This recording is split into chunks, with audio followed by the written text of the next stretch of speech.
So I wanted to give you an example. This would be a challenge. And so I did two, and then Sally has one that she's going to go over. And then honestly, if we have, I don't know how much time we'll have when we go over these, but if y'all have, at some point, we'd love to turn y'all loose thinking of your own kinds of things once you kind of see what we're doing.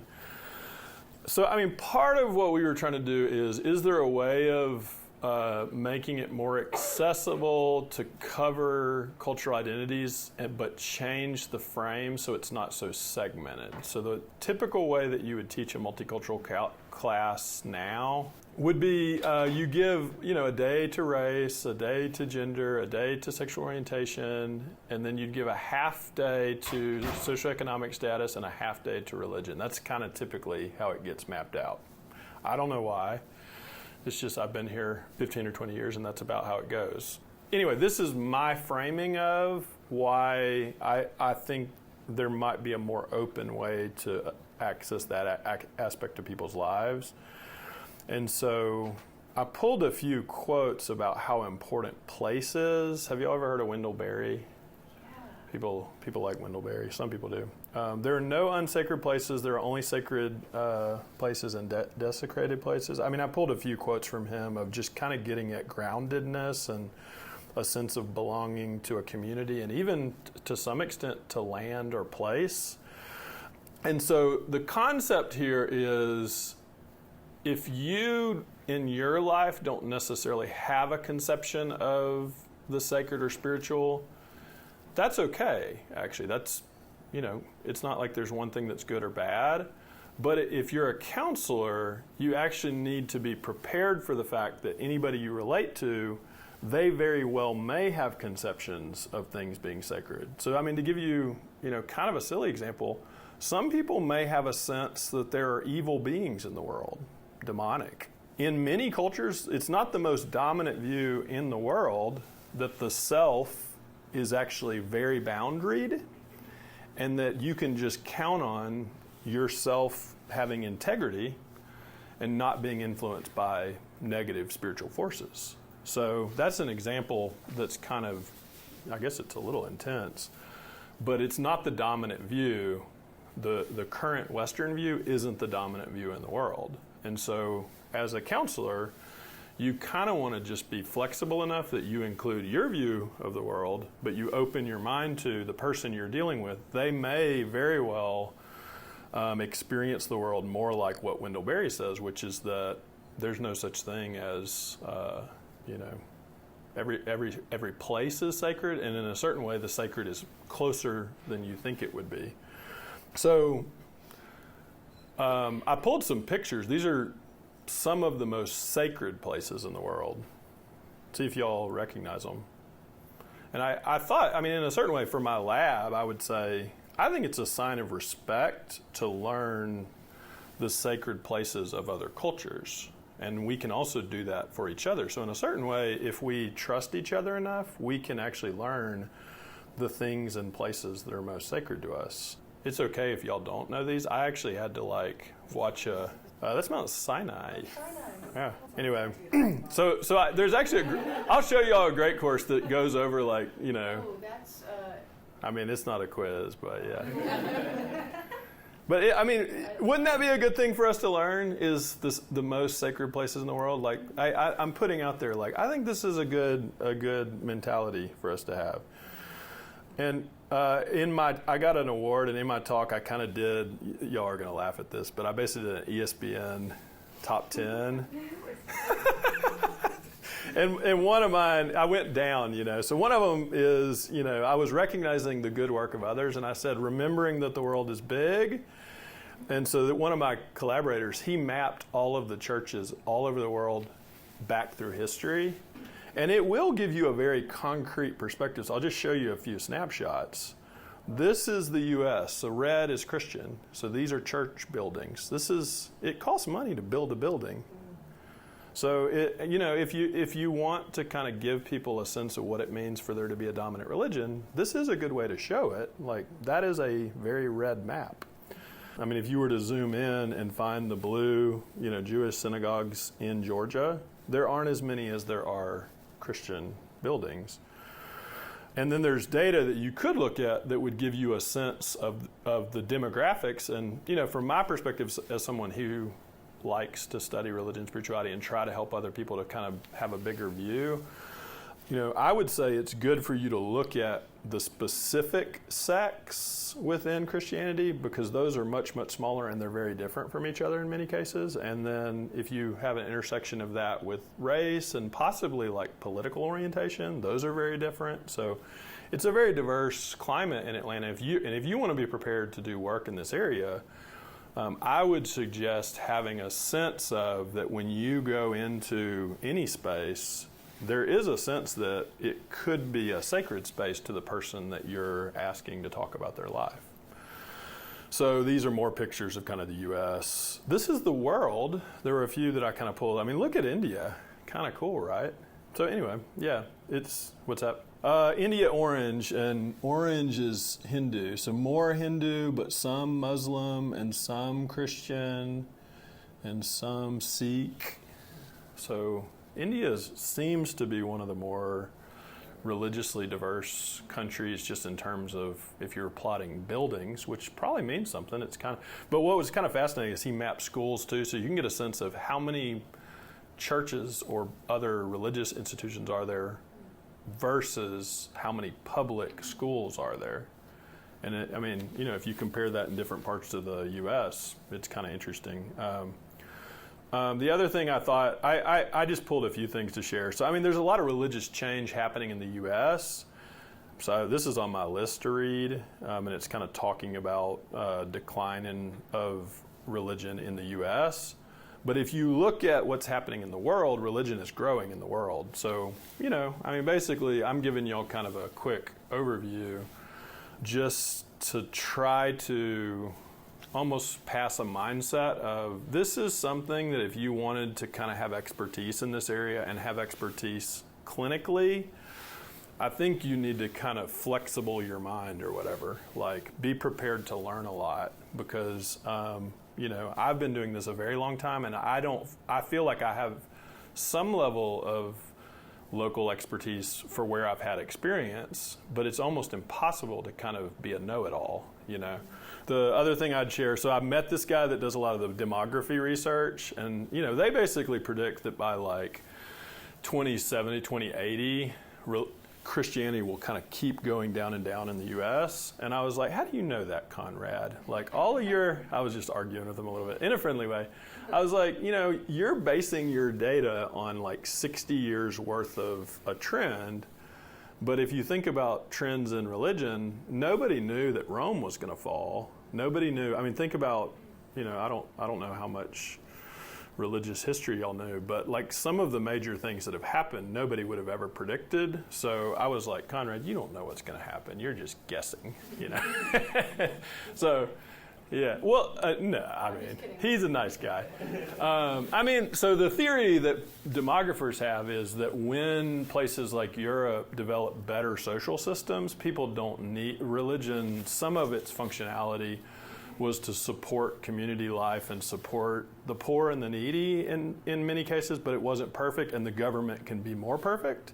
And so when the government is more perfect, then religion isn't needed. I think that's the gist of the theory, that people who think that religion will become obsolete. If you ask me to say what I think, I don't know. Like, I think Conrad should be more humble, because I think things happen that you can't predict, honestly, if you were going to bet on something, things that are very, very old, you'd be better off betting that they'll make it than that they won't. So I think it's a riskier bet to say that religion is going to totally disappear in the world than to bet that it's going to continue, in part because it's growing in most parts of the world. So anyway, any questions about that? So some of that part is just background for the course, and I think Sally and I are exploring kind of a new way of talking about spirituality. So do y'all have any questions about that? Or reactions to the framing? Is it offensive? Is it interesting? Oh yeah, so spirituality, yeah, that's a good point. So the U.S. is not becoming less spiritual. Yeah. People are very spiritual. Yeah, Yeah, that's a great question. And Conrad's prediction is that the U.S., that religious attendance and participation and even the institutionalization of it will look more like Britain. Britain, like, I think religious attendance is like less than 10%. In several European countries, it's just, you could talk to people, like here, if you talk about religion, it's fairly salient, even if people aren't religious, like people aren't, in the Northeast, the norms are different, and like, I would probably be violating a major social norm unless I asked for your permission, I'd have to do some trust work, but in the South, it's more, people are more used to talking about religion. I think people steer clear of religion when they think it will cause conflict, so it takes a certain amount of trust. But anyway, so there's kind of some local norms of how people talk about it. Does that answer your question? Yeah, so so I could send you something that like, and the other thing is the most recent Pew data looks like the decline of religion has leveled out. So it's kind of complicated. Like I think their demographic predictions still are similar, and part of the reason why is young people are much less religious now. So some of it's an age thing. So even though the decline kind of leveled out, I think they're still predicting that like by 2080 or whatever, the U.S. will be much less religious. But the U.S. has kind of always been weird. Religiously. It's like very independent. It kind of goes back to we've kind of always had that spirit to us. So I actually, if you made me bet on what I think will happen in the U.S., I wouldn't bet. I don't really know. But I find it fascinating that people are trying to predict it. It's kind of interesting science. Yeah. Okay, so are y'all ready for like an example of us trying like a challenge? So this is a course that just covers literacy on religion. So if you paid $10 a month, you could have access to pretty high quality religion content. So we may integrate some of this into our course. What I already kind of told you is for the MCO model, we're trying to blend humility with other virtues. So one of the things I talked about in a prior week is that within the MCO model, there's almost hidden virtues. So when we say cultural opportunities, implicit within that is hope. You see something good that could happen. With comfort, there's implicit a type of courage. So you have the courage to kind of face uncomfortable feelings. Okay, so I'll give y'all kind of the setup. So it's based on the work of a couple of friends of mine. One wrote a book literally on place, and the other one wrote a book called An Invitation to Slow.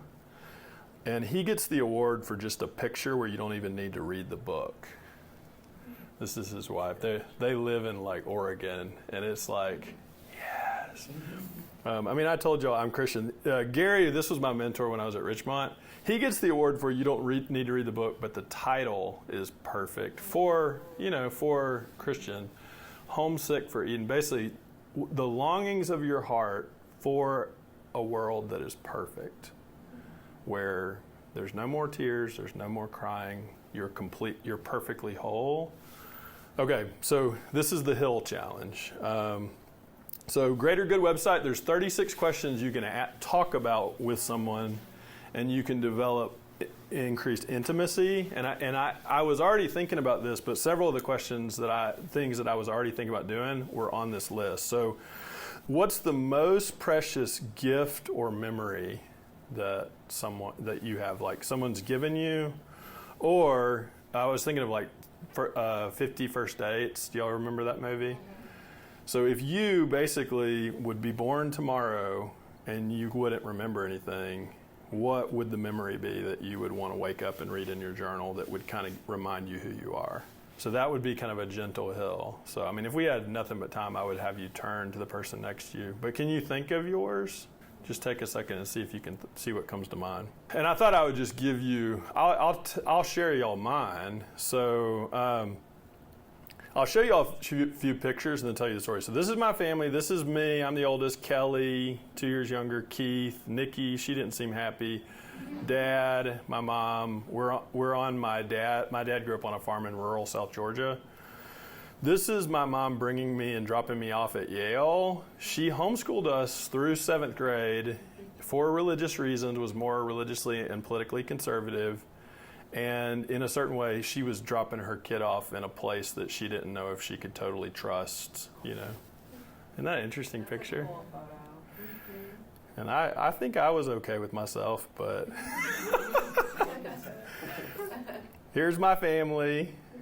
This is a couple years old, and here's my kids. I'm a blended family, so my Carlene is my second partner, and Emerson is ours together, and she's a stepmom to my other two kids. So this is a good moment in our family because everyone's happy.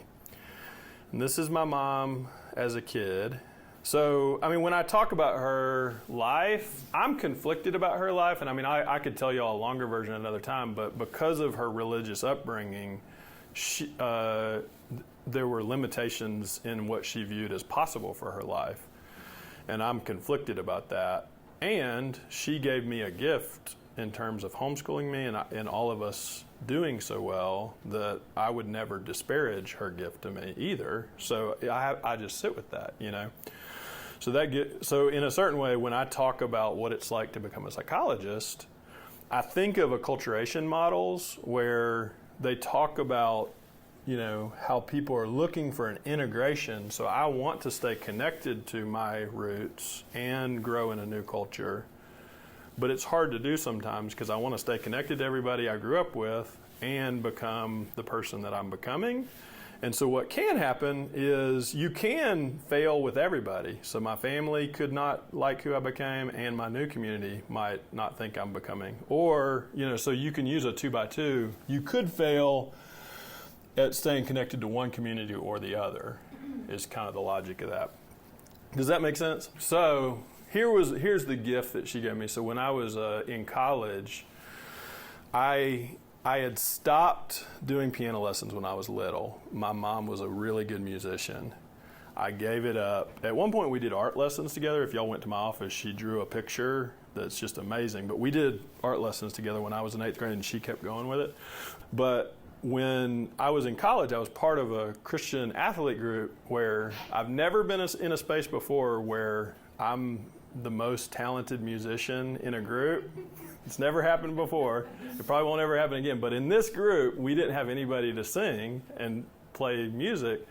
So me and Stacy, my roommate, hockey player, just taught ourselves guitar. And if y'all know guitar, you can kind of learn chords kind of easily. And so we were terrible at first, but we could play chords. And then we did get somewhat better, but we were never great. But my mom was so excited about this because I was kind of rejoining an interest of hers. And so one Christmas, she basically got me this guitar. I probably will cry when I tell the story, actually. She was so excited to give this to me that she couldn't even wait till Christmas. And I remember how happy she was giving it to me. And then the other part that's kind of cool about this story is at one point, my 12-year-old broke this guitar. He just broke the handle. And honestly, I didn't process it like as a grief thing. I was just kind of like, well, we can't have nice stuff, you know? That's just kind of what kids do to your stuff. But another Christmas, Carlene had someone repair it for me.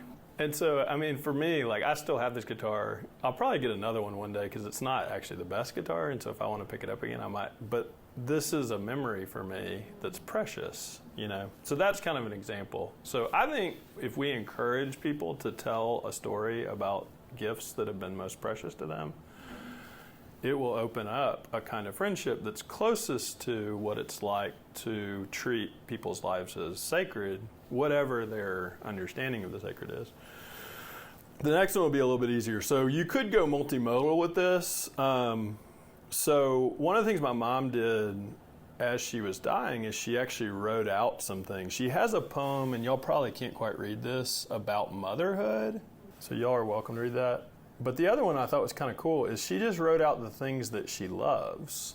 And I think that's actually a good way to think about like a cultural opportunity. You can ask somebody what they love, and it can give you a window into who they are. She was very, very talented. She's she went back to school, 25 years later and got like a 1450 on the GRE. So I didn't tell you all the whole story, but we actually went to a counseling program very much like this one together. And Yeah, so she was very talented, and then she died before she had a chance to do it. So yeah, let me show y'all this challenge. So what I thought is, well, that's a good thing to do too. So what are songs that you would listen to on a hard day?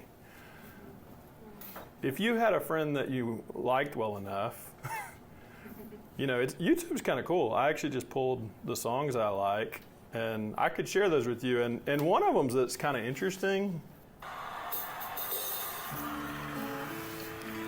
Y'all probably won't be able to hear this.